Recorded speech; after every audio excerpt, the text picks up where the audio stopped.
si quieren, ¿se me escucha bien? Sí. Bien. Si quieren, yo puedo arrancar con lo que yo puedo mencionar, de lo que yo puedo hablar desde el lugar que ocupo en la editorial de la Universidad Nacional de General Sarmiento, en donde presentar este libro, Notas Maricas, cobra sentido a partir de la respuesta que podemos dar a una pregunta que es ¿por qué la universidad publica este compendio de notas y entrevistas de Facu Soto? Es una respuesta que al principio parece compleja y al mismo tiempo es sencilla y que tiene adentro un montón de otras preguntas como ¿qué tipo de libros publica una universidad? ¿O para qué publica una universidad? Los textos de Nota Marica, marcados en el género periodístico, abordan de varias formas temas que relacionan la sexualidad, la homosexualidad, la diversidad sexual con la política, el deporte, la cultura y el arte. Ninguna de estas formas de abordaje es lo que podemos llamar académica, es decir, natural, entre comillas, de la academia, de la universidad. A mí se me había ocurrido entonces pensar cómo fue que llegó este proyecto a la universidad. Y con el permiso que ahora expreso de Facu, pensaba leer algunos de pedacitos de los primeros mails que intercambiamos con Facu, que son de algún modo reveladores de cómo fue pasando. Facu se acercó a la editorial a mediados de 2018, yo creo que estaba cursando la diplomatura en géneros y políticas y participación en la UNS, y eso supongo fue lo que facilitó que él se acercara a traer una propuesta, que no era el libro Notas Maricas, era otro libro, otro proyecto que tenía Facundo, que es un gran juntador y promotor de proyectos, que era un libro sobre literatura queer, lo que él llamaba literatura queer, que había trabajado en función a una serie de entrevistas con escritores, y vino a la oficina, charlamos un rato, y después él me mandó esos materiales por mail, y le pegamos una leída, no solo yo, sino que consulté lo que uno hace en una universidad, que es consultar a los colegas que entienden y a los investigadores que entienden en el tema. Entonces le respondí a Facundo, esto lo voy a leer, si me permite. Facundo, hola, espero que estés bien. Anticipo una franqueza casi ruda, pero bueno, es para que nos entendamos con claridad, siempre con cariño. Lo que te comento es un mix de las observaciones editoriales a las de investigadores en temas de literatura y género. El tema es en cierto sentido controvertido y está de moda, o sea que hay un público para eso. Pensar que uno puede definir un género literario por la identidad sexual de autores o personajes es discutible. Nosotros no publicamos habitualmente libros de género de entrevistas de tono marcadamente periodístico. Esto significa que nos interesa aún más porque permite ampliar los públicos. Y después yo le hago una serie de comentarios sobre las entrevistas en las que le digo que están algo dispares, que algunas tienen más contenido de color y otras no, que tendríamos que trabajar ese libro para avanzar ese proyecto de libro para avanzar hacia lo que podría ser un libro, y le digo, bueno, espero tus comentarios para ver cómo seguimos, abrazo grande. Facu me respondió 3 días después, me pone, Andrés, buen día y gracias por tu sincero mail. Las primeras entrevistas de este libro las empecé en 2012, como todo cambia, tenés razón, me dice, habría que trabajar el libro para que quede bueno, etcétera, etcétera. Pero me dice, pero ¿cómo? Lo gay, queer, LGTBIQ, de cierto interés se me ocurrió enviarte otro libro, con mis artículos y entrevistas realizadas para el SOI de página 12. Son 10 años de trabajo. Y mientras tanto vamos trabajando el otro proyecto. Volviendo al libro de las notas de SOI, podríamos pensarle un nombre. A mí ahora se me ocurre textos queer. ¿Qué te parece? Mil gracias, un abrazo. El libro en algún momento obviamente pasó a llamarse Notas Maricas. Yo no me acuerdo bien cómo se definió eso, creo que se le ocurrió a Facu, pero lo importante es que cuando llegamos al nombre ya estábamos trabajando en equipo. Ya estábamos trabajando articuladamente, el equipo editor, que si bien a mí me tocó tener el vínculo más directo con Facu, el trabajo editorial, hay un equipo equipo de gente de toda la editorial, somos pocos, pero trabajamos mucho, que se abocó a este proyecto. Entre ellos voy a mencionar a Gabriela Laster, que es nuestro editor estrella y está por ahí, a nuestro director general, Darío Stukalski, que es la otra persona que iba a participar. Finalmente decidimos que tuviera representación de la universidad. Y una cosita más, nada más, y después abrimos el diálogo, porque quedó pendiente la pregunta, que es, ¿pero por qué la universidad publica esto? Entonces, yo quería referirme ahí un segundo a el título 1, Misión y Organización Institucional de los Principios Fundamentales del Estatuto de la Universidad, que se reformó hace poquitito, en 2017. Yo tuve la oportunidad de participar del proceso de reforma, y ahí define que la Universidad de General Sarmiento es una institución de educación superior cuya misión es la creación, la construcción, la enseñanza y la comunicación de conocimientos de manera crítica, democrática, a partir de sus actividades de formación, investigación, promoción del desarrollo y promoción de la cultura. Y los derechos humanos son el marco político, ético y normativo y fundamental de la universidad. Su salvaguarda, desarrollo, promoción e implementación son los fundamentos del despliegue de sus actividades, así como de su relación con otros actores. La garantía del derecho a la educación universitaria de todas las personas sin distinción ni discriminación alguna. El respeto por las diferencias personales, garantizando la integración de todas las perspectivas enmarcadas en los derechos humanos, la promoción de una perspectiva de género transversal a todos los ámbitos, asegurando su abordaje institucional a través de propuestas curriculares, orientaciones de investigación y la implementación de políticas que impulsen el respeto de todas las manifestaciones de identidades de género y las orientaciones sexuales dentro de la universidad. Es decir, ese es el mandato institucional que tiene la universidad y, por lo tanto, el que determina las políticas editoriales en la universidad. Y por ese lado es que a nosotros nos pareció sumamente interesante poder editar o reeditar estas notas, generando un nuevo proceso de lectura y de comprensión alrededor del concepto también de disidencias, que fue un concepto que fue apareciendo también, si bien estaba presente, que lo fuimos definiendo y fue apareciendo más al final del proceso editorial. Y estaría bueno hablar un poco de eso. Paco. Bien, bueno, buenísimo. En relación al primer libro que hablabas, tiene que ver con una investigación que fui haciendo paralelamente a las notas de SOY, de Página 12 y de otros medios que colaboraba, como Sentido G, la revista Gente Rara de Venezuela y Gays Más Art de España. Por la vorágine del diario, que no es una revista, algunas notas iban quedando para ser publicadas. Algunas notas eran muy grandes, como me acuerdo una de Pablo Pérez, que todo lo que quedó afuera eran como 20 páginas.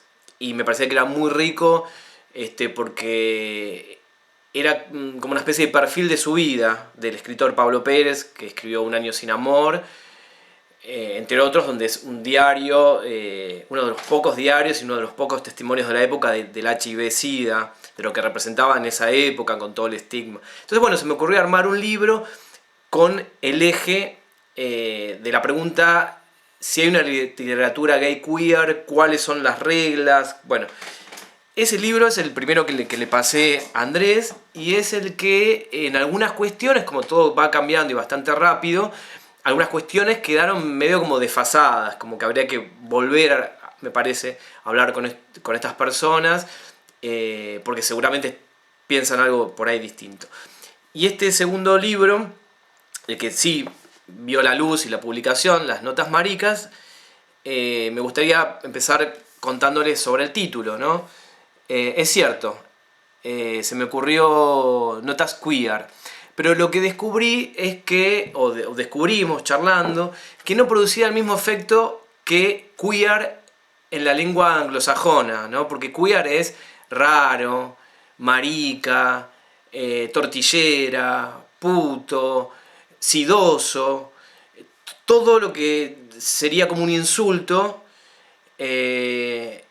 Entonces, en relación a teorías queer o notas queer, se perdía esa fuerza de la palabra queer, que la traduje como en una de las acepciones posibles como marica, y esto lo tomé en realidad de Perlonger, que ustedes saben fue el fundador del Frente de Liberación Homosexual en el año 73, cuando yo tenía 1 año, que él se apropia del concepto puto como insulto y lo resignifica. Dice, me decían puto como un insulto, bueno, yo para tratar de que circule con otro sentido, que caiga esa carga peyorativa, despectiva, y que pase a ser una palabra más, se empezó a presentar como puto.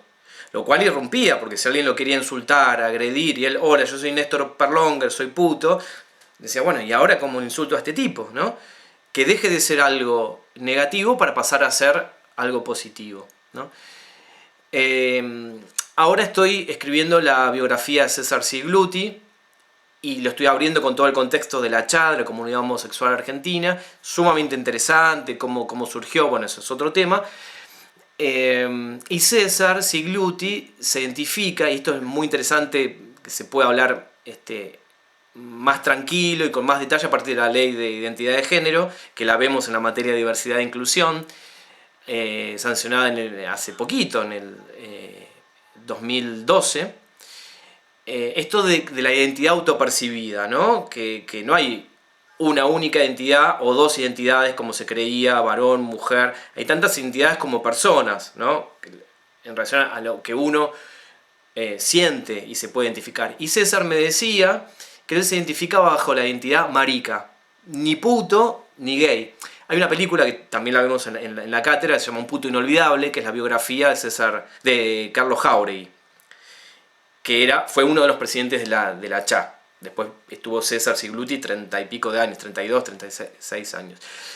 Si bien yo no me identifico con la identidad marica, me parece que está bueno esto de correrse de un lado, dejar un poquito el ego del lado y reivindicar de alguna manera o darle visibilidad a otras identidades, así como se le da mucha luz ahora, por suerte, a las identidades trans, o travesti, también con una cuestión reivindicativa de la palabra travesti, que en un momento era como peyorativa. Alexa, una chica patinadora y escritora que entrevisté, después podemos leer algo, que está en el libro, me decía, por ejemplo, que ella se identifica como trans, ¿no? Y después se dio cuenta que era como un concepto más moderno, la identidad trans, versus la identidad travesti, que mucha gente la asociaba a las prostitutas o a las trabajadoras sexuales de la zona roja de Palermo. Y que muchas, inclusive, para poder diferenciarse, de decir, bueno, yo no soy trabajadora sexual, yo soy trans, y ella ahora estaba tratando de ver si se podía identificar, era un deseo de ella, con la palabra travesti, pero le parecía también como que era mucho porque lo veía desde otro lugar, no desde este lugar como muchas personas lo ven o lo asocian con el tema de las trabajadoras sexuales, sino que ella lo identificaba con Diana Zacayán,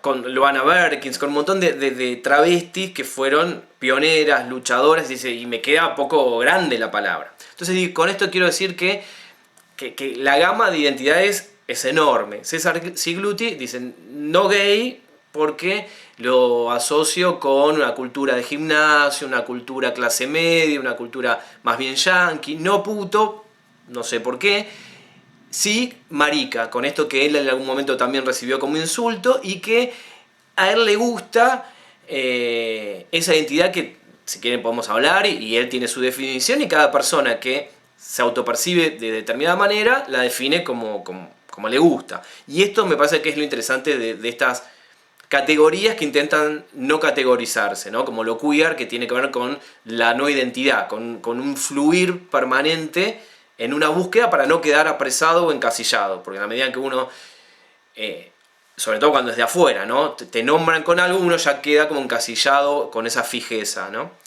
Entonces, bueno, Notas Maricas me parece que remite un poco a eso, a darle identidad a una identidad que queda como menospreciada para que pueda tener su propio vuelo. Hay muchos chiques no binarios que les gusta esto de monstra, de marica, y que busca ese efecto también como de desestabilizar un poco, ¿no? Como, bueno, a ver qué quiere decir, me parece, ¿no? Bueno, no quiero aburrir, así que me calmo un poco. No, es medio gramsciano eso, ¿no? Tiene que ver con lo subalterno, Claro, la idea de resignificar, de apropiarse de una construcción de sentido con la que no están de acuerdo, y que a mí me parece que es lo que es interesante en muchos de los artículos, o casi todos, Notas Maricas, que es esa relación dialéctica entre lo normal, lo normado, lo heteronormado, por el sistema capitalista androcéntrico machista, y la disidencia que, como dicen varios de los autores que estudian esto, como Facundo Sachs, por ejemplo, o Sachs, que nunca termino de saber cómo se dice, que tiene que ver con el corrimiento, con la disidencia como un movimiento constante para oponerse a esa norma que trata de claro. atraparse. Y lo queer, señalan también varios en relación con eso, es como que en un momento la norma lo metió adentro, se lo comió, y hay distintas formas de ir saliéndose. Hay muchas entrevistas que juegan con eso, me parece que están buenas. Sí, y se los puede encontrar en distintos ejes, ¿no? Tenemos el eje de deportes, el eje político, el eje cultural, digamos, en todo ámbito se puede encontrar estas disidencias. Pasa que en algunos lugares quizás se los encuentra de manera más manifiesta, más explícita, como puede ser en el arte en algunos casos, y en otros de manera más solapada, más metaforizada, como puede ser en el ambiente del deporte, al menos que se configuren espacios exclusivamente de visibilidad como una acción política, ¿no? Que es un poco la impronta del libro también, ¿no? Tiene que ver con eso. Sí, a mí me pareció muy interesante realmente el libro. Me gustó mucho, como yo te anticipaba, te decía, es uno de esos libros que uno empieza a leer, termina y dice, bueno, a ver cómo sigue, a ver cuál es la próxima historia, y realmente es un libro para recomendar. Me parece también muy jugada la tapa, muy interesante, aquellos que han puesto una etapa que, bueno, un poco convencional, ¿no? Digamos. Y rescato de todo esto, bueno, vos trabajás en la facultad en una materia, diversidad e inclusión, que tiene la posibilidad justamente de eso, de pensar cómo se hace visible las miles de posibilidades, las diversidades, hablar en plural me parece, ¿no? Claro. Y como una migración de historias que pueden ir y venir.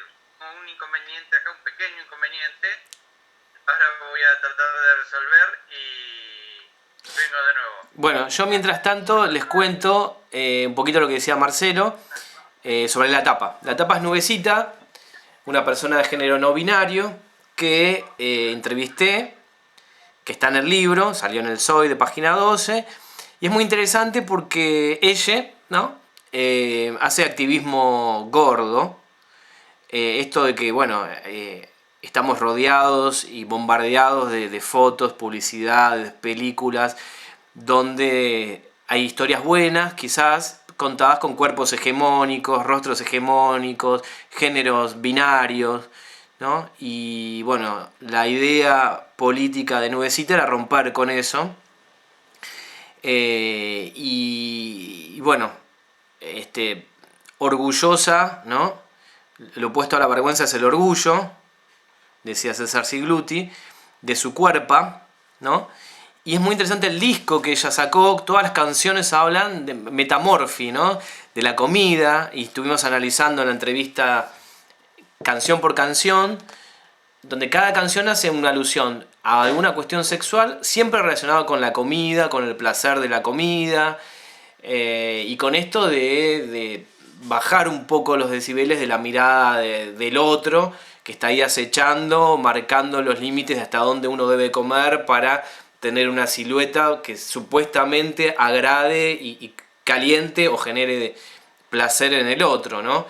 Es muy disruptiva y me parece muy jugada también la propuesta de la facultad, ¿no? De poner esta tapa, me parece que es genial, ¿no? Me parece que en eso estamos totalmente alineados, ¿no? Cero académico también, ¿no? Y me parece que está buenísimo ese camino donde vamos. Con la UFLO también, ¿no? O sea, con la materia estamos, por eso estamos acá los tres, ¿no? Como alineados en poder cambiar un poco, y como diría la Butler, Judith Butler, hacer que la vida sea un poco más vivible, ¿no? Este tiempo que estamos acá, no perderlo en discriminar, en hacer bullying, o digamos, nos ponemos a pensar todo el tiempo que se pierde sufriendo y tratando de reparar estas heridas.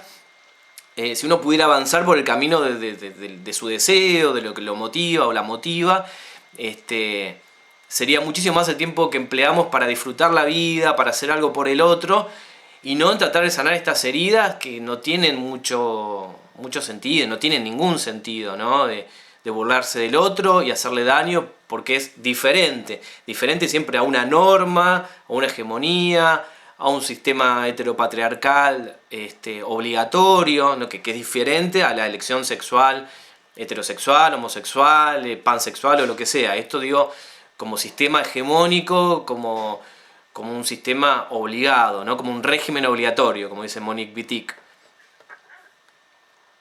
Sí, déjame... Dale, Andrés, dale. No iba a reconocerle la foto a Sebastián Freire, que claro. Tomó, para que quede claro. Y si querían, leía también un pedacito de lo que decía Nuecita. Dale. En la entrevista de Facu, le pregunta por el tema del cuerpo, y ella responde: el drag me ayudó a esto. Yo nunca tuve mucha incomodidad con mi cuerpo. La incomodidad partía de afuera y quería cambiar. Eso nada más para que... Bueno, yo quiero rescatar la memoria de Andrés. Funes el memorioso, ¿no? Ven que no lee, yo iba a leer, pero él no lee y tiene todo el libro en la cabeza. Hago trampa. Con muchos monitores. Bueno, y como les decía, me parece interesante del libro, además de lo bien escrito que está, esta posibilidad que da de dar un pasito más hacia la visibilidad de historias. ¿Sí? La multiplicidad de historias que guarda ese libro ayuda a que justamente quebrar con estereotipos, quebrar con lo binario, quebrar con todo aquello que trate de dar un cuadro que justamente es algo que está en movimiento. Lo trans es movimiento, ¿no? Transcurre, va, viene. No tenemos por qué definirlo de una manera. Lo dificultoso de la libertad es eso, justamente. Existe siempre la necesidad de una taxonomía. A ver, ¿dónde lo ponemos? ¿Cómo lo clasificamos? ¿No? Como si los sujetos fuésemos objetos, más allá de que hasta podríamos cuestionarnos por qué clasificamos los objetos de una determinada manera. Los objetos se supone que no sienten, pero los seres humanos sí sentimos, y esto de quedar clasificado dentro de una taxonomía es justamente... Muchas veces son historias de dolor, donde se vivió la falta de respeto, donde se vivió derecho a ser quien quiere ser, a estar donde quiere estar y permitirse mostrar quien realmente siente en ese momento en particular. No quiere decir que tenga que ser siempre de la misma manera, ¿no? Esa es la riqueza del libro, ¿no? Mostrar el espectro del arco iris en todas sus posibilidades, asombrarnos porque la diferencia está, porque la diversidad está, porque justamente visibilizarlo permite dar un pasito más hacia, iba a decir el respeto. Me parece que hoy ya podemos dar un pasito más, Creo que el respeto, si bien todavía la sociedad sigue teniendo juicios, si bien todavía hay derechos que no están dados, creo que la diversidad es más allá del respeto. La diversidad es un valor. Y cuando hablo de valor, es justamente la posibilidad de colocarlo en un lugar, habitarlo desde el lugar de sea diferente, el otro no es algo que puede serlo y tiene derecho, es algo que elige, puede, enriquece. La riqueza y el valor de la diversidad. Eso es para mí lo más importante, claro, ¿no?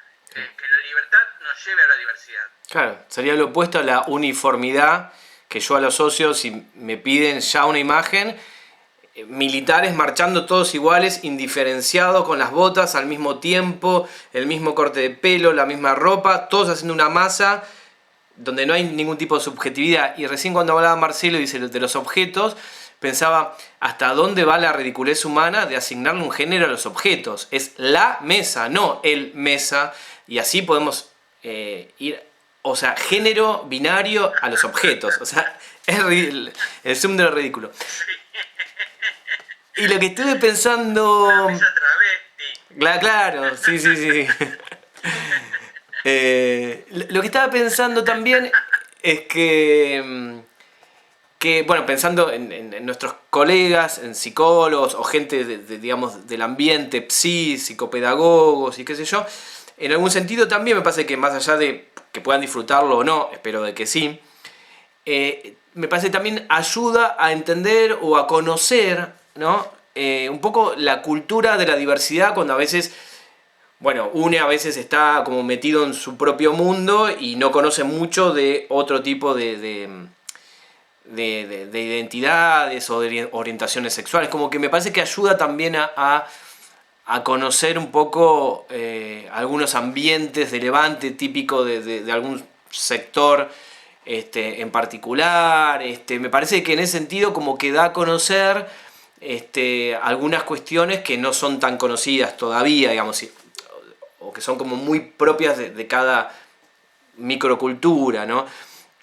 Hace un tiempo vino a supervisar una colega que tenía una paciente trans y en un momento me pareció, se lo dije, le digo, ¿vos en algún momento hablaste con alguna chica trans? ¿Tenés amiga trans? No. Y digo, bueno, pues me parece que las preguntas que le estás haciendo van todas orientadas a tu forma de querer conocer, a tu misterio, a tu curiosidad, pero ¿cuál es el motivo de consulta de esta chica? ¿No? Entonces la invité a ir a un lugar que ahora está cerrado, que se llama Felisa, que era un colegio, que queda, no sé por dónde, creo que Medrano y Córdoba. Entonces cada habitación del colegio, cada aula, en cada aula funcionaba algo diferente. En una había teatro a la gorra, tipo el paracultural, hacían obras postmodernas de tragedias griegas, en otra estaba una que dirigía Peter Punk, en otra las paredes todas oscuras y bailando música electrónica, en otra para jugar a los fichines estaba el Pac-Man, el Donkey Kong, sin poner fichas, en otro para comer, en otro tocaba un grupo, y mucha diversidad, ¿no? Mucha diversidad a pleno, mucho género no binario, iban muchas chicas trans y mucha buena onda, muchas chicas trans dispuestas a charlar, algunas a levantar y otras no, a ser amigues, es como muy fácil la comunicación. Entonces le invité a esta colega para que bueno, se empape de algunos códigos, porque si no, a veces nos quedamos afuera de algunas cuestiones, ¿no? Entonces me parece que en ese sentido hay como un pequeño aporte también a ciberteteras, o a conocer un poco de la historia sobre, pienso en Blas Matamoro, ¿no? Que cuenta sobre la fundación del Frente de Liberación Homosexual en el año también 73, o hay como un ramillete de notas que abarcan desde fútbol gay hasta compra de muñecos, y uno dice, uy, qué loco esto, ¿no?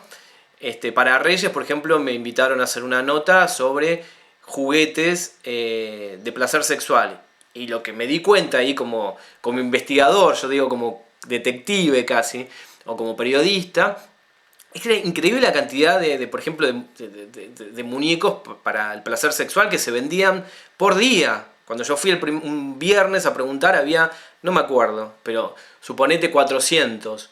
Cuando voy el lunes para terminar la nota con el chico que vendía en el sex shop, quedaban 5. Y él me decía, bueno, lo que pasa es que la gente no anda diciendo me compré tal juguete para mi satisfacción, y cosas que uno va descubriendo, ¿no? Que la mayoría eran hombres y mujeres que compraban un muñeco para, bueno, tienen que leer la nota. Pero digo, es interesante también como para conocer un montón de intimidades, ¿no? De placeres que circula, que cada placer es particular y personal, digamos, pero hay muchas cosas que no se dicen. Y me parece que a veces está bueno esto de visibilizar algunas cuestiones también, ¿no?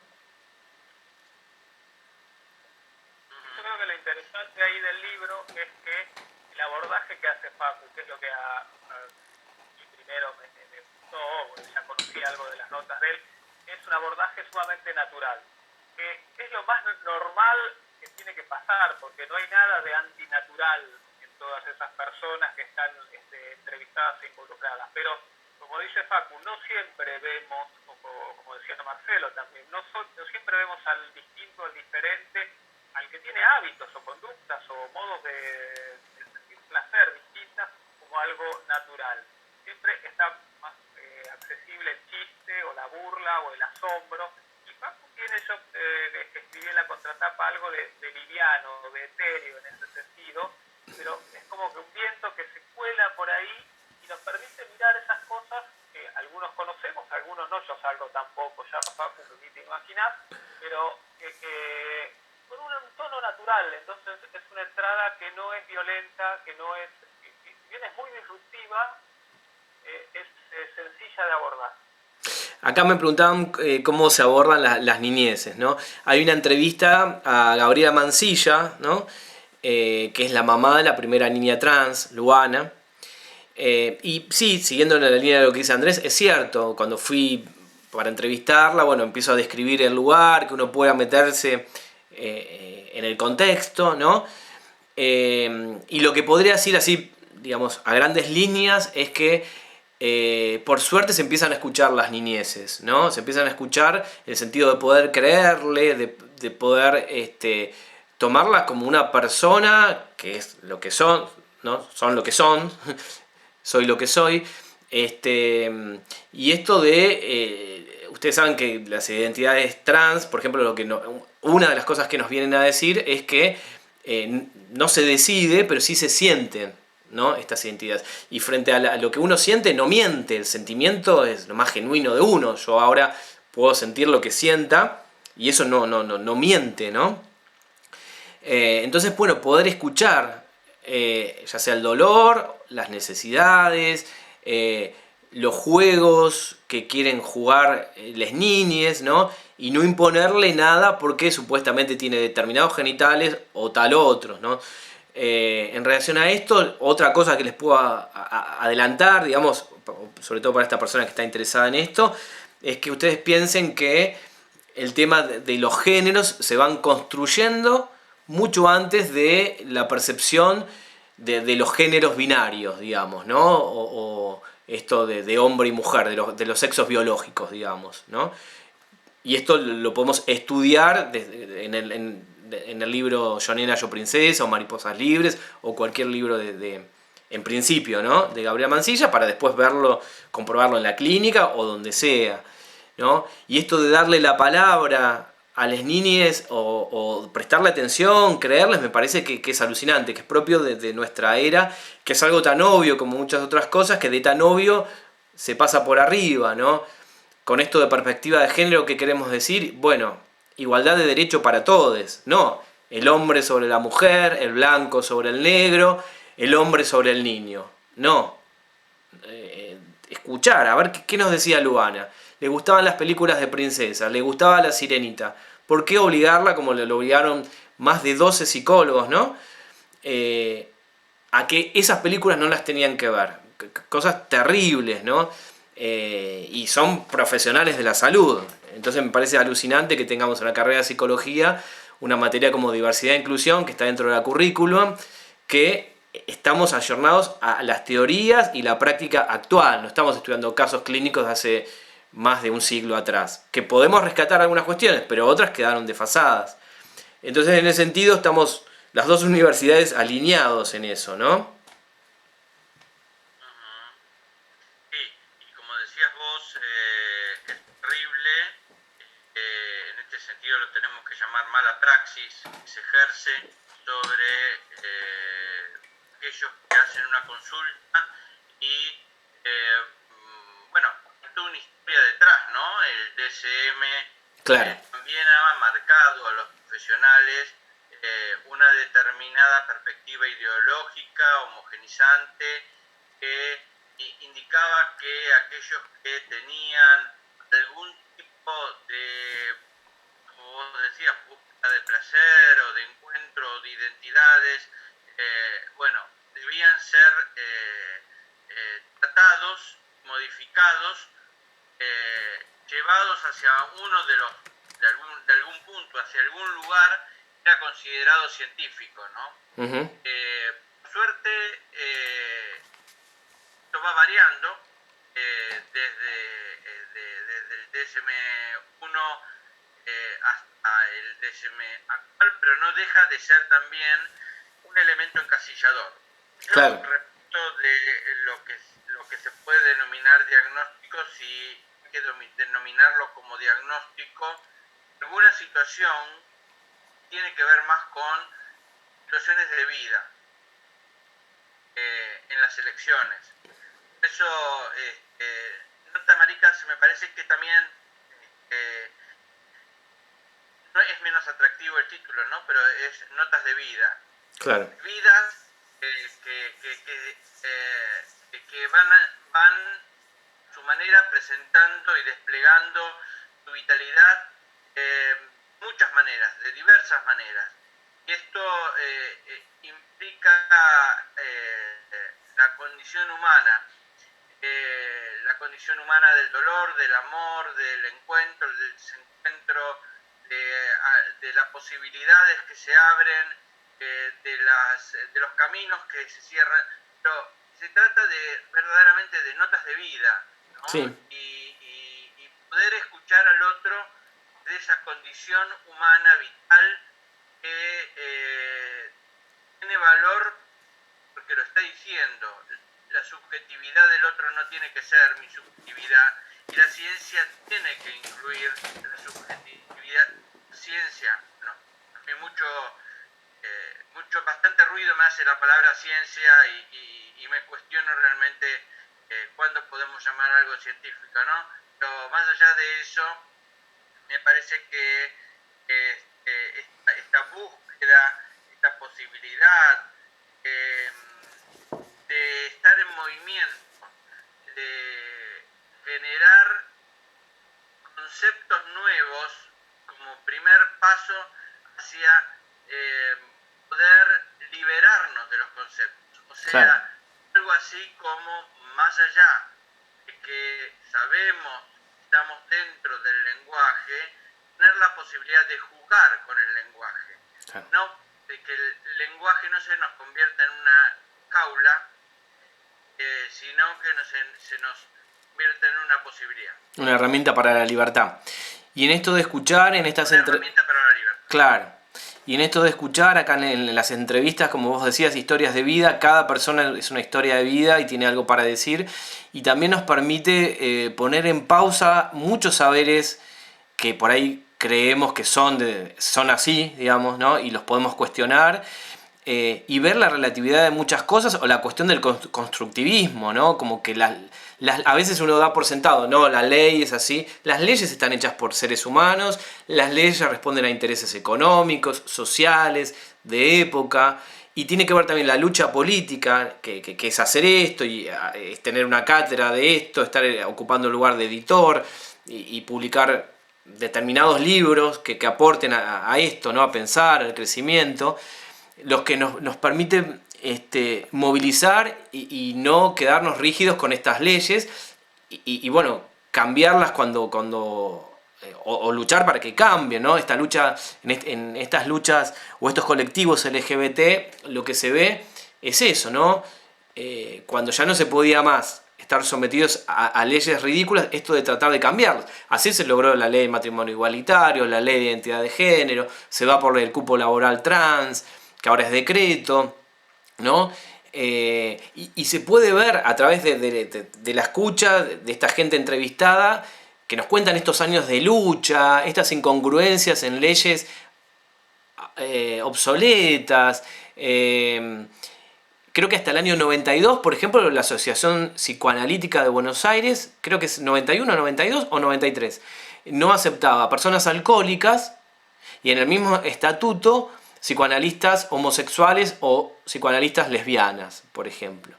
Si no hubiese habido una lucha política, cuestionadora, que estos saberes que nos vienen dados no son cuestionados, abiertos, examinados, interpelados, seguiríamos con este dictamen, digamos, con esta regla, ¿no? Totalmente ridícula, obviamente, ¿no? Que por otro lado también, digamos, no es que está todo resuelto, por otro lado sigue funcionando de alguna manera, ¿no? Digamos, hay matrimonio igualitario y sigue habiendo discriminación y crímenes de odio y un montón de cosas, pero bueno, es un avance, ¿no? Y detrás de cada avance siempre hay una lucha política, me parece, ¿eh? Exactamente. No debemos... Totalmente. No debemos ser inocentes en creer que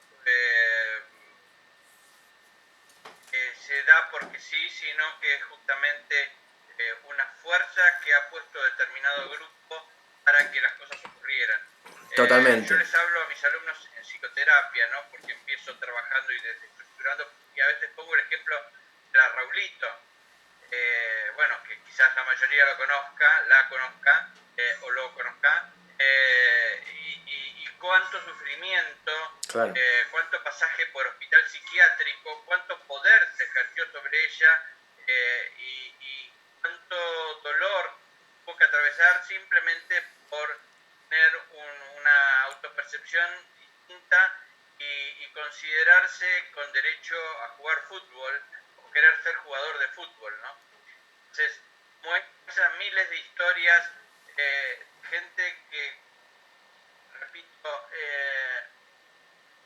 está bien para una época pensar la ley, porque la ley es un avance, pero ojalá llegue el momento en que no se necesiten las leyes, claro, para decir, bueno, no es necesario contar con una ley que proteja a nadie, porque nadie va a ganar a otros por su elección, por su decisión, por su deseo, por su posición ante la vida, ¿no? Hoy por hoy tenemos en la ley de identidad de género un inciso que pide respeto y trato digno. Está escrito en una ley. Es necesario, ¿no? Pero es muy loco también que tenga que estar escrito en una ley, como un mandato, una ley, una obligación, tener respeto por el otro, ¿no? Claro.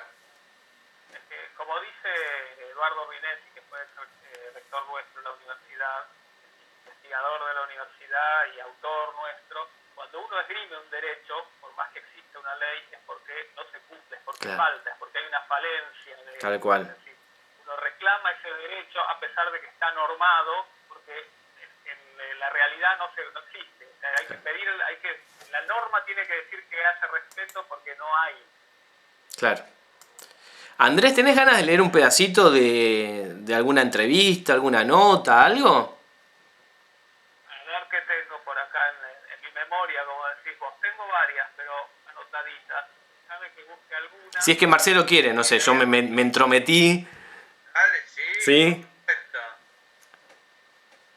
Mira, mencionaste varias. Yo tengo algunas, había anotado algunas que eran medio aleatorias, que eligiendo sin pensar demasiado. Y por ejemplo, en la entrevista que le haces a Blas Matamoro, le planteás, los activistas del Frente de Liberación Homosexual criticaban la ideología familiar diciendo que el Estado se nutría de ella. La familia reproducía seres puestos al servicio del sistema opresor. Mucho antes de las teorías queer ya tenían una idea del patriarcado y de la heteronormatividad y responde. Desde luego, la cultura del patriarcado tiene que ver con una noción normativa y restrictiva de la sexualidad. Hay una sola norma. Lo demás es anómalo y debe ser castigado o corregido. Y después cuenta que el Frente de Liberación Homosexual se fundó en su casa, en la calle Rioja, fue ahí donde se dio el nombre. Se le ocurrió, creo, a Juan José Sebrelli. Estaban Juan Fernández, Manuel Puig, que murieron, y los que sobrevivimos. En fin, el Frente se disolvió cuando murió Perón, y en la revista El Caudillo de López Rega salió la amenaza de que había que tratar a los militantes homosexuales como guerrilleros. Y ahí se dijo, más vale abrir un paréntesis, o como diría Perón, desencillar hasta que aclare. Esto decía Blas. Yo sentía una emoción cuando recababa, porque aparte hay muchísimos datos que no están en ningún lado, que es como trabajo de investigación de campo en la medida que vamos hablando. Inclusive muchos entrevistados me decían, uy, me hiciste recordar cosas que hacía años que no me acordaba, déjame que chequee tal dato, pero me parece que era en tal lugar. Y yo sentía una energía muy fuerte porque digo, wow, lo que me está contando, uy, esto es secreto, esto pasó hace 40 años. Y hay como fotos de un montón de lugares y situaciones que se va armando, ¿no?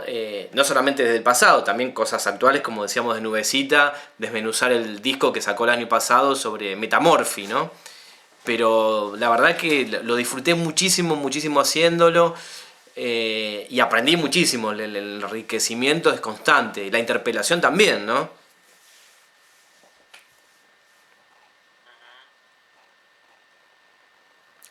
¿Querés leer otro pedacito? Tengo más si querés. Dale. Por ejemplo, en Bienvenidos a la Jungla, entrevistas a Peter Pan y comenta su versión de Tarzán. Dice, hay muchos estudios, uno que habla de Tarzán como símbolo del capitalismo. Un blanco viviendo entre negros que lo trataban como salvajes en el medio de la selva. Y por más que no hablara, estaba bien, porque en el fondo Tarzán era blanco e inglés. La cultura europea metida en el terreno de los bárbaros. Esa mirada es muy interesante. Traté de generar muchas líneas subversivas. Una fue que Tarzán sea puto. No lo tengo acá, es muy copada la tapa que la hizo Luciano Vecchio, que vive en Estados Unidos y que compré obra de él, dibuja el Hombre Araña. A ver si, ahora, bueno, si no descolgaba un cuadrito se nos mostraba.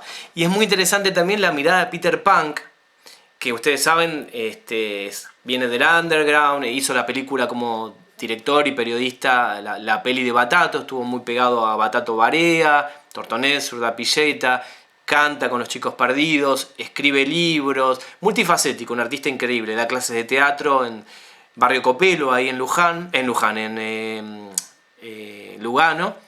y su mirada es muy aguda y hace muchas lecturas de cuentos infantiles, por ejemplo, y encuentra desde lo heteronormativo como bajada hasta un montón de cosas sumamente queer, muchos mensajes de libertad o de disidencia encriptados o metaforizados. Esta lectura que hace de Tarzán es buenísimo, y la tapa es muy linda también, ¿no? Está Tarzán colgado de una soga, sosteniéndolo, ¿no? Supuestamente a él o a otro chico, ¿no?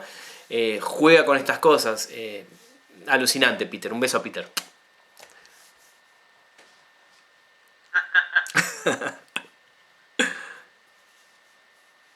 ¿Vos tenías preparado algo para leer, Marcelo? ¿Marcaste un pedacito o no? No, yo no tenía nada preparado para leer, simplemente me parecía que realmente es un libro que entretiene, que lleva, que hace visible y que realmente yo les recomiendo a todos que lo compren. Si hacemos un poquito de publicidad, visito a la Universidad General Sarmiento porque realmente se ha jugado por la publicación y realmente creo que va a ser un éxito porque un libro que nos invita a entrar a mundos que para algunos son desconocidos, para mí me resultaban absolutamente desconocidos, y como decía Andrés, entras desde una naturalidad y desde una posibilidad que justamente, como decía la palabra, invita simplemente a irlo recorriendo, va llevando y vas descubriendo la importancia que tiene día a día parte de esa lucha, la tuya también, la histórica, la diversidad presente en todos los ámbitos. Así que nos parece que si hay algo que decir es te felicito. Bueno, muchas gracias. Libro, te felicito por la trayectoria, porque quizás sin darte cuenta estás formando parte de aquellos que algún día te entrevistarán y te preguntarán ¿cómo hiciste escribir ese libro? Sos parte de la historia de esa defensa, de esa lucha política por la diversidad. Bueno, muchas gracias. Sí, y en eso que decías de tratar todo el tiempo, ¿no? De ver modos de vida particulares, ¿no? Recién así, pasando el libro, vi un boxeador conocido en su época, que vive en Entre Ríos, que vive con una chica trans, ¿no? Y bueno, nos contaba cómo era vivir en un pueblo, y él se puso la camiseta de la diversidad y protege a las chicas, y está bueno, digamos, ¿no? Que dé la cara, que cuente, porque también, digamos, está bueno conocer distintas formas de vida, ¿no?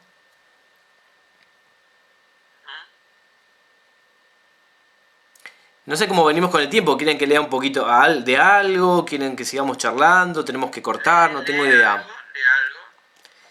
Dale. No sé qué puedo leer. El autor al lector. ¿Cómo? El autor al lector. Del autor al actor, ¿te acordás eso? Podemos hacer un juego que alguien me diga un número y la que sale. Si no, recién se me ocurrió por ahí esto, hablaba de Alexa, o no sé, o les cuento un poquito, no sé, sobre algunas notas en particular. Acá ya te apareció un número, A ver, 22, perfecto. 22, vamos a ver, 22. 22 es la última hoja de el abuso en primera persona. Bueno, acá es justo el final. Les puedo contar un poquito. El abuso en primera persona es sobre un documental que creo que sigue estando en internet sobre Michael Jackson. Y a mí me parece muy interesante como para estudiar el tema del abuso sexual, ¿no? Acá, genial, digamos, cómo está planteado el documental en dos partes, ¿no? Y la primera parte es toda una parte de seducción donde el chico está enamorado de Michael. Es la persona elegida por Michael y uno en un momento, como si fuese el niño, identificado con el niño, con tanto amor. Michael Jackson se llevó a la mamá del niño de gira, habitación de hotel presidencial, salían a comprar, le compraba lo que quería, el chico feliz, y uno termina diciendo, bueno, acá hay un amor, caemos en la trampa, ¿no? Anticipo. Es un amor, acá hay amor, como dice el niño. La segunda parte del documental viene a resignificar la primera, y es cuando Michael tiene otros amantes y cuando le cae la ficha al chico de que no es el elegido de Michael, sino que está en función de objeto para satisfacer a Michael. Bueno, y ahí se esboza la parte de lo muestra las coordenadas típicas del abuso, el uso hacia la persona, las amenazas, bueno, y un montón de otras cuestiones, ¿no? Me parece interesante también como para plantear, me acuerdo que en esa época se ponía en juego el talento de Michael cantando, bailando. A mi criterio me parece que en ese sentido tampoco podríamos leer a Heidegger porque era neonazi, sino, digamos, me parece que Heidegger también tiene aportes alucinantes como filósofo, y bueno, después ideológicamente me parece que era patético. Y bueno, esa nota tiene que ver con eso, ¿no? Les recomiendo ver ese documental de Michael Jackson, que me parece que es como un estudio multimedia sobre el abuso sexual. ¿Algún otro número? Me siento Susana Jiménez.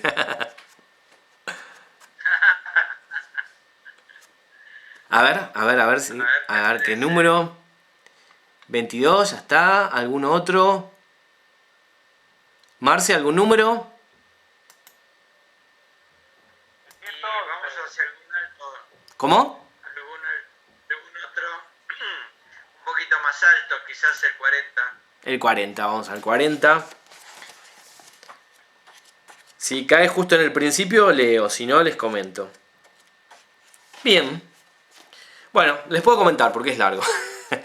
Los últimos días de Mishima. Lo que les cuento acá de Mishima fue para... La nota la publicamos en página 12, el 28 de noviembre de 2014. Se cumplía el aniversario de el harakiri que se hizo en Mishima, que reconstruye... reconstruí con unos videos que yo tenía cuando ISAT pasaba unos documentales que no están por internet, y bueno, después lecturas de libros de él, etc. El harakiri, que ustedes saben que es que se clava el sable de izquierda a derecha y después un discípulo le tiene que cortar la cabeza. Es un ritual que se hace, que tiene que ver con el suicidio, o se hacía. Esto fue en el año 71, ¿no? Y bueno, cómo toma Mishima el pabellón, que es donde estaba el primer ministro, algo así como el presidente, en principio en pos de recuperar las tradiciones perdidas, que esto también tenía que ver con toda la cultura del samurái, de una amistad